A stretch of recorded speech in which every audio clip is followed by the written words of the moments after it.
Hello à tous, c'est Isadora Ramel. Bienvenue dans ce live. Il est tard, je suppose que tout le monde est couché. Ce qui ne m'étonnerait pas vu l'heure. Moi, je rentre tout juste du boulot. Ce soir, c'était réunion d'entrepreneurs afin de faire du réseautage et du business devant un bon apéro et un petit repas partagé. C'était super chouette dans un lieu hyper convivial à côté de Redon. On s'est régalé, c'était chouette. On s'est régalé aussi bien au niveau des personnes qui étaient présentes, au niveau voilà, des potentialités de business qu'il y a eu. Et le repas était juste merveilleux. Des produits locaux, frais, cuisinés maison, où c'est ni réchauffé, ni congelé, enfin vraiment comme à la maison. C'était super méga chouette. Et aujourd'hui, dans ce live, j'ai envie de te reparler de cet ego et du bien-être animal. D'en remettre une couche. J'ai eu beaucoup de retours par rapport au live que j'avais fait sur ce thème-là. Et en fait, je suis assez surprise parce que beaucoup de personnes comprennent. Et je pensais plus que ça allait être l'inverse, que les personnes ne comprendraient pas et se mettraient en opposition par rapport à ça. Et en fait, non. Les personnes dont les retours j'ai eus, qui adorent les animaux, sont plutôt du même... voilà, ont le même avis que moi, ont le même point de vue. Et en fait, elles-mêmes se sont rendues compte, en écoutant ce live, que en effet, le bien-être qu'elles estimaient pour leurs animaux, c'était par rapport à ce qu'elles pensaient, et pas par rapport à leurs animaux. Et je sais qu'il y a déjà des choses qui ont bougé, que des gens ont pris le temps de revoir avec leurs animaux si vraiment c'était ce qu'il leur fallait, ou si c'était vraiment eux qui pensaient que c'était bon pour leur animal. Et du coup, je trouve ça super chouette parce que ça bouge. Et voilà, ça remet en question. Et ouais, et ouais, c'est très très important de comprendre ce concept de bien-être animal. Et comme on le dit, nous, ce que l'on veut, en fait, c'est simplement être bienveillant avec notre animal. J'aime pas, moi, le terme propriétaire, parce que pour moi, l'animal a sa propre conscience, ce n'est pas ma propriété, ce n'est pas un objet, j'en suis juste le gardien. Le gardien, pourquoi ? Pour faire en sorte qu'il soit en sécurité, qu'il ait à manger, et voilà, qu'il soit dans un cocon de bienveillance et d'amour. Qu'est-ce que la bienveillance ? La bienveillance, voilà, c'est de respecter le chemin de vie de l'animal, de respecter ses souhaits, de respecter ce que veut sa conscience,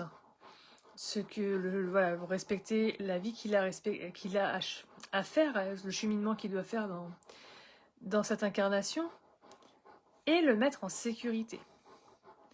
Quand tu es bienveillant avec ton enfant, s'il va mettre la main sur la plaque de cuisine qui est brûlante, tu vas pas le laisser faire. Par contre, tu vas le réprimander. Tu vas peut-être même lui gueuler dessus. Parce que tu as peur et que il faut surtout pas qu'il touche cette plaque brûlante au risque d'avoir une très très mauvaise expérience. Mais là, à ce moment-là, tu vas pas forcément être gentil avec ton... Alors, je dis pas que tu vas lui frapper, que tu vas le frapper. Hein. Je dis pas que tu vas être violent. Juste que tu vas être peut-être autoritaire, que tu vas avoir un ton plutôt sec, peut-être même colérique. Mais pourtant, tu es toujours dans la bienveillance. Parce que ce que tu fais, tu le fais pour la sécurité de ton enfant. Et du point de vue animalier, c'est la même chose. On peut faire des choses, on peut être sec, on peut être autoritaire, mais juste. Et c'est pas pour autant qu'on met l'animal dans de la maltraitance ou du mal-être. C'est simplement de la bienveillance et de l'amour qui fait que pour sa propre sécurité, la sécurité des personnes qui sont à côté, on va devoir avoir cette autorité. Je le vois beaucoup moi, dans le monde de l'équitation, où alors, j'ai connu l'équitation il y a 30 ans et l'équitation d'aujourd'hui. Il y a eu l'équitation où on n'écoutait pas du tout le cheval, où c'était l'homme qui décidait tout, et on se disait que, entre guillemets, l'homme se foutait de ta gueule, enfin, l'animal se foutait de la gueule de l'homme, et il fallait le cravacher, il fallait l'éperonner pour qu'il change d'avis et qu'il avance. On faisait pas attention aux signes d'inconfort, aux signes de douleur et tout ça. Il fallait juste que le cheval, en fait, on lui cassait son caractère pour qu'il avance. Là, on était dans de la maltraitance. Par contre, quand ton animal a, donc je reprends toujours l'exemple du cheval, a acquis un comportement à cause de toi, une mauvaise expérience, à cause de toi un mauvais placement, à cause de toi d'ordres qui ne sont pas forcément bien précis et qu'il ne va pas comprendre, il peut avoir des réactions. Et ton comportement, ton énergie à ce moment de cette réaction va engendrer une assimilation pour l'animal.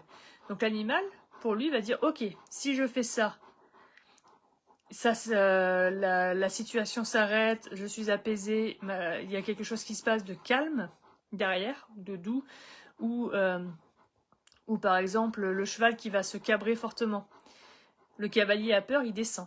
Le cheval rentre à l'écurie. Ça se passe une fois, ok. Le cheval se cabre. Ah, ok, on rentre à l'écurie. Le cheval va apprendre ce comportement. Et il va comprendre très rapidement, parce qu'ils sont loin d'être cons, que s'il a ce comportement-là, à un moment donné du travail, donc à un moment donné, c'est peut-être un moment où tes ordres ne sont pas cohérentes et du coup ça provoque cette défense et ce cabrer de l'animal, il va rentrer au box. Donc là c'est je travaille plus, je suis tranquille, j'ai mon foin, j'ai mon eau, voilà, j'ai ma petite vie pépouze. Donc là c'est ce qu'on va appeler du comportement acquis. On va dire une autre personne récupère ce cheval-là. Ce cheval-là qui doit être retravaillé peut-être pour des cavaliers, voilà, qui doit être retravaillé de façon à ne plus avoir ce comportement dangereux. Il y a forcément un moment donné où il va falloir être autoritaire et sec avec l'animal pour lui faire comprendre que la réponse qu'il donne à un moment donné n'est pas celle que l'on attend, de façon à casser ce comportement acquis et lui provoquer, lui programmer plutôt, c'est comme de la PNL, hein. On va lui programmer un autre ancrage de façon à ce que quand il y a ce geste, cette chose-là, au lieu de se défendre, de se cabrer, on va dire là ça t'as pas le droit, c'est pas possible, par contre ça tu as le droit. Ça c'est ok, tu peux me faire comprendre que ça ne va pas en faisant ça. Et là c'est ok, je vais comprendre et on va continuer notre travail. Et là à ce moment-là, ben forcément tu vas être sec, tu vas recadrer l'animal, mais c'est de la bienveillance. Alors je dis pas que là c'est pareil, hein, tu vas pas lui frapper la gueule à ton cheval ou à ton autre animal. Là je prends l'exemple des choses où c'est ce que je connais le plus. Mais voilà, tu vas pas le martyriser, tu vas avoir une action juste à un moment donné et tu ne vas pas lâcher jusqu'à ce que il t'ait donné une autre réponse qui n'est pas dangereuse et qui là va te dire ok, là on peut travailler, là on peut faire quelque chose, là on peut discuter, on va aller par là. Donc il y a un amalgame entre maintenant bientraitance, maltraitance, bien-être, mal-être, bienveillance, on n'arrive plus à comprendre. Et aujourd'hui on est tombé dans des extrêmes où le cheval il doit plus avoir de mort, il doit plus avoir de fer, limite il doit plus avoir de sel, limite on doit plus le travailler aussi parce que c'est vrai que ce pauvre animal nous a jamais demandé de monter sur son dos. Et on voit des personnes qui ont des animaux qui deviennent dangereux, qui n'en font rien du tout, qui en ont peur, parce que en fait, à trop vouloir être gentil avec l'animal, l'avoir dans un bien-être, dans un faux bien-être en fait, vont engendrer ces comportements et ça va faire que il n'y a plus de bienveillance en fait, simplement. Il peut y avoir de l'incompréhension, de la pitié, de la compassion. Mais du coup, on a perdu ce côté vraiment bienveillant du gardien envers l'animal. Et c'est pareil pour toutes les sphères animales, que ce soit un animal de travail, un animal de rente, un animal de loisir. Tu peux être très attaché à son bien-être, mais en fait, avoir un animal qui est vraiment mal dans ses pattes et mal dans sa tête. Que tu peux aussi avoir l'impression de tout bien faire pour qu'il soit dans une bulle d'amour, mais là justement tu vas l'étouffer Et cette bulle d'amour, en fait, va faire que l'animal ne va plus vivre comme un animal et il va avoir des comportements qui ne sont pas adaptés parce que tu ne lui dis jamais rien. Et tu peux faire le rapprochement avec les enfants. Il y a des enfants, c'est exactement pareil. Ce qui est important, c'est d'être juste et de ne pas faire les choses avec ton ego, ne pas faire les choses avec ton mental, déjà faire les choses avec ton cœur.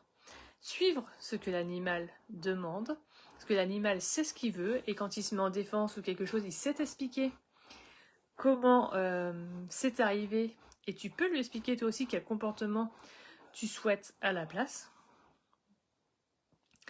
Et en fait, comme ça, tu vas pouvoir vraiment faire participer ton animal aussi dans son éducation, dans son apprentissage, si c'est un animal comme le cheval qui est amené à travailler, peu importe, hein, que ce soit un cheval de compétition ou un cheval de loisir ou un cheval de randonnée ou simplement un compagnon de tous les jours.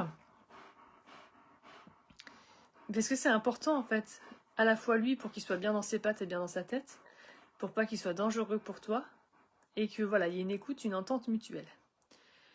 Donc dis-moi si ça te parle, dis-moi si ça t'éclaircit, si tu fais le lien, voilà, avec le dernier live, l'ego et le bien-être animal. Si tu veux que j'aille plus loin encore dans ce sujet-là, dis-moi tout en commentaire et sois libre de liker, partager, commenter. Moi je te dis à demain et je ne sais pas encore de quoi on parlera, mais il y aura sûrement encore les animaux sur le sujet. Je te souhaite une belle nuit et puis à demain. Ciao, bye.